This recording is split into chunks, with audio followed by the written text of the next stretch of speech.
Hello, नमस्कार विद्यार्थियों। आ चुके हैं एक और नई ऊर्जावान क्लास में। कैसे हैं आप सब? मस्त, जबरदस्त। तो आज का हमारा प्रकरण रहेगा संज्ञा।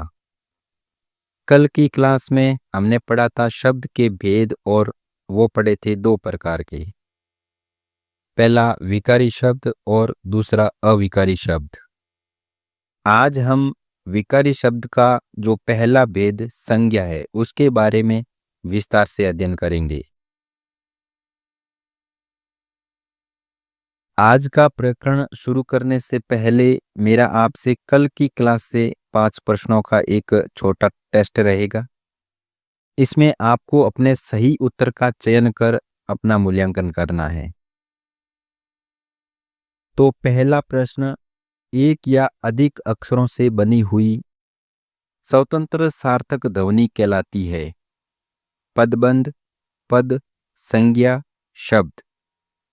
तो इसका सही उत्तर होगा ऑप्शन नंबर 4, शब्द। दूसरा प्रश्न, वाक्य में प्रयुक्त शब्द कहलाते हैं? पदबंध, संज्ञा, पद, सर्वनाम। तो इसका सही उत्तर होगा ऑप्शन नंबर 3, पद। तीसरा प्रश्न, रूप परिवर्तन अथवा प्रयोग के आधार पर शब्द के कितने भेद होते हैं? 2, 3, 1, 4। तो इसका सही उत्तर होगा ऑप्शन नंबर 1, 2 भेद। चौथा प्रश्न, जिन शब्दों में प्रयोगानुसार कुछ परिवर्तन उत्पन्न होता है वे कहलाते हैं? अविकारी शब्द, पद, विकारी शब्द, पदबंध। तो इसका सही उत्तर होगा ऑप्शन नंबर 3, विकारी शब्द। और अंतिम पांचवा प्रश्न, निम्न में से कौन सा विकारी शब्द का भेद नहीं है? संज्ञा, सर्वनाम, विशेषण, क्रिया विशेषण। तो इसका सही उत्तर होगा ऑप्शन नंबर 4, क्रिया विशेषण। तो विद्यार्थियों, अब शुरू करते हैं संज्ञा टॉपिक को पढ़ना। देखो, सबसे पहले हम समझेंगे कि संज्ञा क्या है या संज्ञा किसे कह सकते हैं। तो संज्ञा उस विकारी शब्द को कहते हैं जिसमें किसी विशेष वस्तु, भाव और जीव के नाम का बोध हो। वो कैसे? देखो, इसे एक हम सरल उदाहरण से समझते हैं। उदाहरण है, मोहन विद्यालय की प्रार्थना सभा में सबसे अच्छा हारमोनियम बजाता है।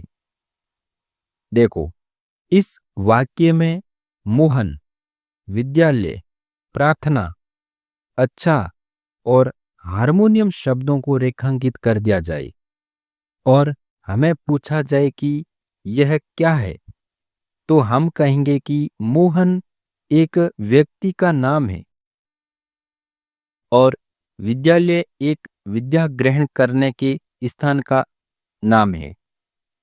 प्रार्थना एक प्रकार का भाव है और अच्छा यह एक गुण है, और हारमोनियम एक वस्तु या वाद्यंत्र है। तो इस प्रकार से इन शब्दों से किसी व्यक्ति, वस्तु, स्थान, गुण, भाव, व्यापार इत्यादि के नाम का बोध होता है, इसलिए इसे संज्ञा कहा जाता है और यही संज्ञा की परिभाषा है। अब हम समझते हैं संज्ञा के भेदों के बारे में। देखो, सबसे पहले हमें कहा जाए कि संज्ञा के कितने भेद या प्रकार होते हैं। तो विद्यार्थियों, हम कहेंगे कि संज्ञा के मुख्यतः 3 प्रकार होते हैं। वो कौन कौन से? देखो, पहला व्यक्तिवाचक संज्ञा, दूसरा जातिवाचक संज्ञा और तीसरा भाववाचक संज्ञा। जातिवाचक संज्ञा के 2 उपभेद हैं। पहला द्रव्यवाचक संज्ञा और दूसरा समूहवाचक संज्ञा। विद्यार्थियों, अंग्रेजी व्याकरण में इन दोनों भेदों को अलग अलग बताकर संज्ञा के कुल 5 भेद किए जाते हैं। इसी आधार पर कुछ लोग हिंदी में भी संज्ञा के 5 भेद मानते हैं, लेकिन वास्तव में ये दोनों भी एक प्रकार से जाति को ही प्रकट करते हैं। इसलिए इन्हें हिंदी में जातिवाचक के उपभेद के रूप में लिया जाता है। अब हम संज्ञा का पहला भेद व्यक्तिवाचक संज्ञा के बारे में समझते हैं। देखो, जिस शब्द से किसी एक ही व्यक्ति, स्थान या वस्तु का बोध होता हो, उसे हम व्यक्तिवाचक संज्ञा कहते हैं। जैसे देखो, राम, जयपुर, हिमालय, रामायण इत्यादि। अब देखो, व्यक्तिवाचक जो संज्ञा है उसके बारे में और बात करें तो यह किन किन रूपों में हो सकती है। देखो, व्यक्तियों के नाम जैसे राम, कृष्ण, हरि। देशों के नाम जैसे भारत, नेपाल, पाकिस्तान। राष्ट्रीय जातियों के नाम जैसे भारतीय, रूसी, अमेरिकी। नदियों के नाम जैसे गंगा, यमुना, ब्रह्मपुत्र। सागरों के नाम हिंद महासागर, प्रशांत महासागर, भूमध्य सागर। पर्वतों के नाम हिमालय, विंध्याचल, अल्बोर्गास। नगरों और चौक सड़कों के नाम जैसे देखो दिल्ली, चांदनी चौक, हैरिसन रोड। दिनों तथा महीनों के नाम जैसे रविवार, सोमवार, शनिवार। त्योहार तथा पर्वों के नाम दिवाली, होली, ईद। दिशाओं के नाम जैसे पूर्व, पश्चिम, उत्तर, दक्षिण। पुस्तकों तथा समाचार पत्रों के नाम जैसे रामचरितमानस, कामायनी, उर्वशी। ऐतिहासिक घटनाएं जैसे आजाद हिंद फौज, नमक सत्याग्रह, असहयोग आंदोलन। इस प्रकार के सभी नाम को हम व्यक्तिवाचक संज्ञा कहेंगे। अब हम जो संज्ञा का दूसरा भेद है जातिवाचक संज्ञा, उसके बारे में समझते हैं। देखो, हमें सबसे पहले जाति शब्द को समझना होगा। हम जाति किसे कहेंगे? देखो, जो शब्द संपूर्ण वर्ग का बोध करवाता हो उसे हम जाति कहेंगे। वो कैसे? देखिए, जैसे मैंने कह दिया मनुष्य शब्द, तो अब इसके बारे में आप क्या अनुमान लगाएंगे? मनुष्य तो कोई भी हो सकता है, सब मनुष्य है, या किसी एक व्यक्ति के बारे में नहीं कहा गया है। इस धरती या जगत के जितने भी इंसान हैं वो सब मनुष्य ही है। तो यह क्या हुआ? यह एक जातिवाचक संज्ञा शब्द हुआ। और अब मैं मनुष्य की जगह मैंने कह दिया राम शब्द। तो राम शब्द से, अब राम कहने से धरती के सभी मनुष्य तो राम है नहीं, और राम एक मनुष्य का नाम है, इसलिए हम राम को व्यक्तिवाचक संज्ञा शब्द कहेंगे। इस प्रकार से जातिवाचक संज्ञा की परिभाषा क्या होगी? वो होगी जिस शब्द से किसी एक ही जाति की वस्तुओं का समान रूप से बोध होता है उसे हम जातिवाचक संज्ञा कहते हैं।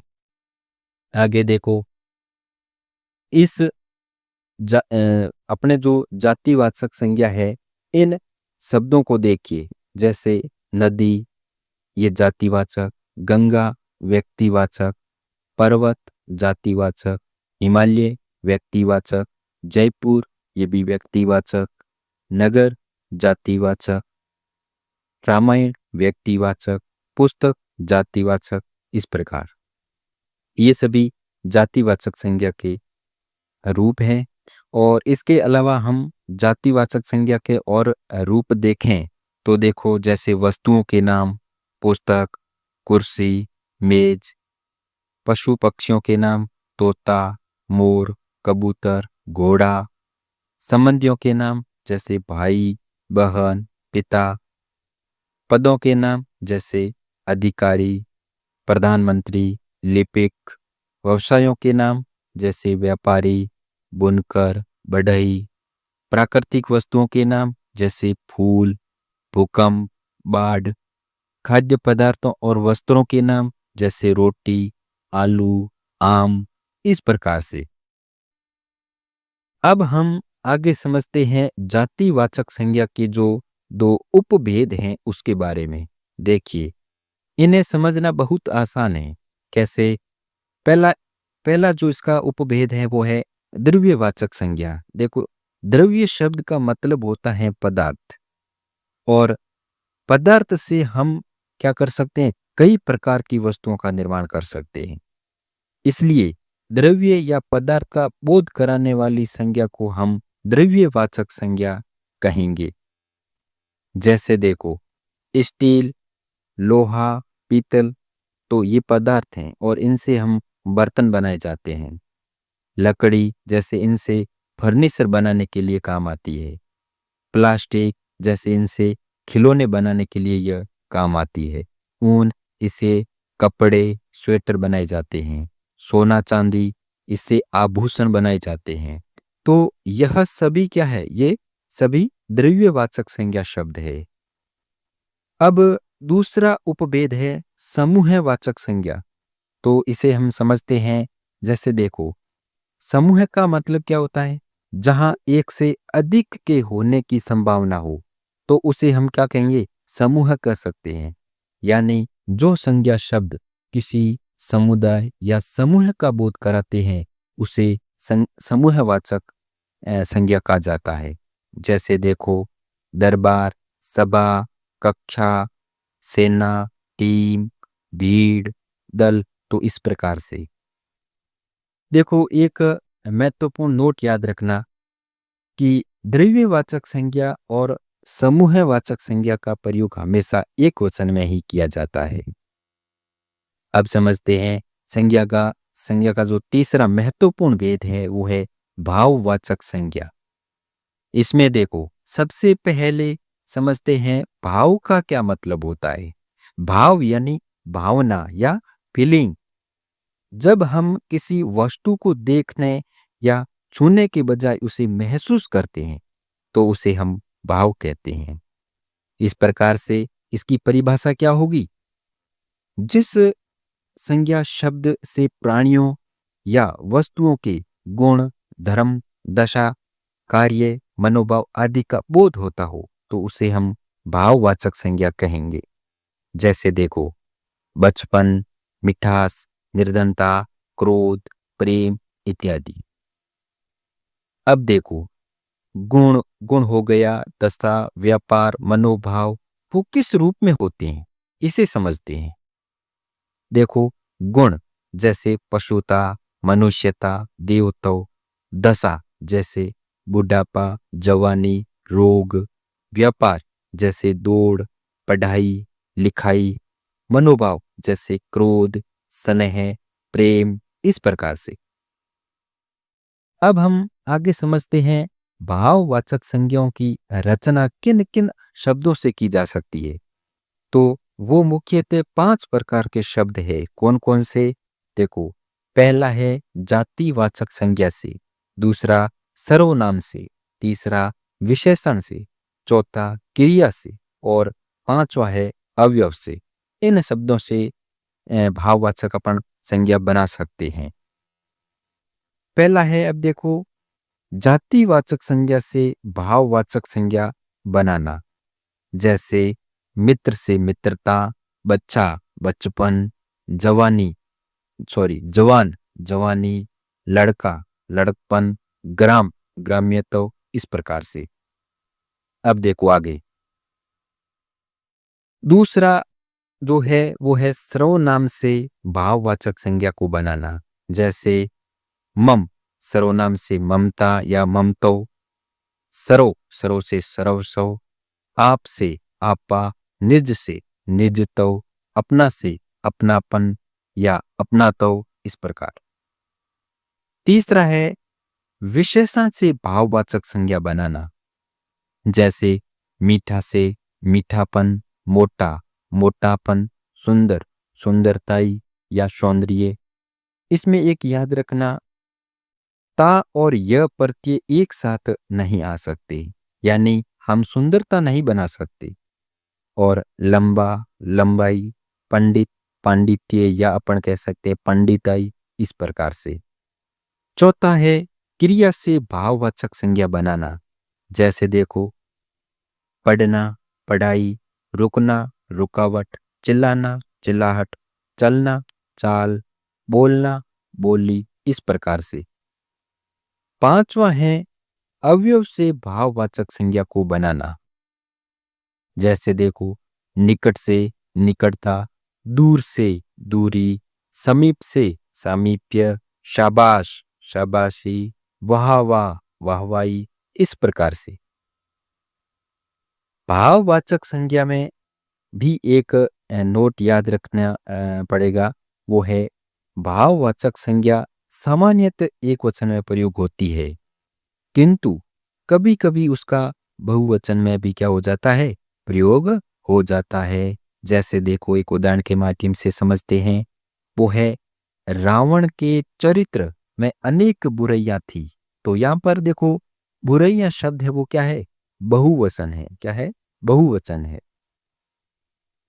आगे समझते हैं संज्ञा का या संज्ञा शब्द का बनना, यानी संज्ञा है वो मुख्यतः तीनों प्रकारों का आपस में संज्ञा शब्द बन सकते हैं। जैसे देखो, सबसे पहले अपन समझते हैं भाववाचक से जातिवाचक संज्ञा बनना। वो कैसे, इसे एक उदाहरण से हम समझ सकते हैं। जैसे, घर से बाहर जाओ तो अपने पहनावे का ध्यान रखो। वैसे तो देखो, पहनावा शब्द है वो क्या है, भाववाचक है, लेकिन इस वाक्य में पहनावे का अर्थ क्या है, पहनने के वस्त्रों से है। इसलिए ये भाववाचक न होकर क्या होगा, जातिवाचक संज्ञा होगा। और इसके अलावा हम समझे तो है, जैसे मानवता से मानव, स्त्रीत्व से स्त्री, देवत्व से देव, इस प्रकार। दूसरा है वो है व्यक्तिवाचक संज्ञा से जातिवाचक संज्ञा का बनना। कैसे, देखो, विशेष वस्तु के लिए प्रयुक्त जो संज्ञा शब्द को किसी जाति के लिए प्रयोग किया जाए तो वह जातिवाचक संज्ञा का क्या ले लेती है, रूप ले लेती है। जैसे देखो, आगरा में घर घर में ताजमहल बनते हैं। अब देखो, ताजमहल व्यक्तिवाचक है, लेकिन इस वाक्य में ताजमहल का क्या मतलब है, वो है ताजमहल जैसी अनुकृतियों से, इसलिए यह जातिवाचक होगा। तीसरा तीसरा है वो है जातिवाचक से व्यक्तिवाचक संज्ञा बनना। जब किसी जब किसी जातिवाचक संज्ञा का प्रयोग किसी विशेष व्यक्ति या वस्तु के लिए होता है तो वह जातिवाचक संज्ञा का रूप ले लेती है। जैसे देखो, हमारी पुलिस के पास अनेक चेतक है। वैसे तो चेतक क्या है, महाराणा प्रताप के घोड़े का नाम है, और यानी ये व्यक्तिवाचक होगा। लेकिन यह वाक्य में चेतक का अर्थ है घोड़े, यानी जातिवाचक संज्ञा। तो अब चलिए विद्यार्थियों, आज का सेशन काफी लंबा हुआ है, ये मैं भी जानता हूँ, लेकिन मुझे पूरा विश्वास है कि आज के इस संज्ञा टॉपिक को हमने बहुत ही विस्तार और गहराई से पढ़ने का प्रयास किया है। तो अब आगे व्याकरण के सभी टॉपिक को हम इसी प्रकार विस्तार से पढ़ेंगे।